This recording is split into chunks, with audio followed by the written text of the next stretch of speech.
គូតដឹងត្រូវបានមន្ត្រីស្ថានទូតបដិសេធវីសាក្រោយពេលត្រូវបានបដិសេធវីសាដោយមន្ត្រីស្ថានទូតហើយតើគួរធ្វើយ៉ាងម៉េចចំពោះសំណុំរឿងធានាគូតដឹងបាទករណីមន្ត្រីស្ថានទូតបដិសេធវីសាគូតដឹងគឺបដិសេធវីសាគូតដឹងលោកអ្នកដោយសារមន្ត្រីស្ថានទូតគេមិនជឿលើទំនាក់ទំនងស្នេហារបស់លោកអ្នក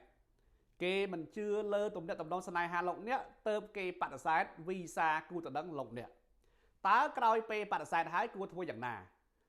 លោកអ្នកអាចបន្តដាក់ពាក្យធានាគូតដឹងលោកអ្នកតាមវីសា K1 បានក៏ប៉ុន្តែអត្រាជោគជ័យនឹងតិចមូលហេតុអីដោយសារគេមិនជឿ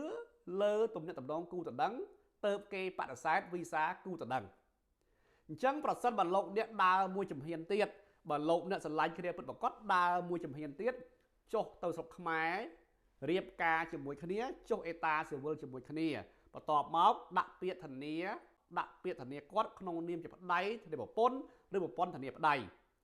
ក្រោយពេលដាក់ពាក្យហើយលោកអ្នកចុះឡើងទៅសួរសុខទុក្ខគ្នាដើរលេងជាមួយគ្នានៅជាមួយគ្នាបង្កើតអីផោះតាំងឲ្យបានច្រើនជាមួយគ្នាអញ្ចឹងនៅពេលដែលលោកអ្នកមានផោះតាំងទំនាក់ទំនងស្នេហាជាមួយគ្នាច្រើនហើយ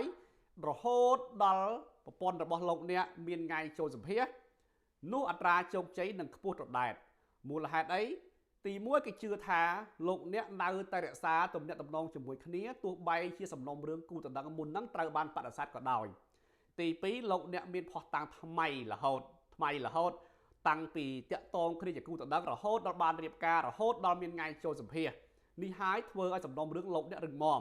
ដូច្នេះប្រសិនបើលោកអ្នកត្រូវបានមន្ត្រីស្ថានទូតបដិសេធវីសា K1 ហើយគួរទៅរៀបការជាមួយគ្នាល្អបំផុតហើយក្រោយពេលមកដល់សហរដ្ឋអាមេរិកបាន green card តែម្ដង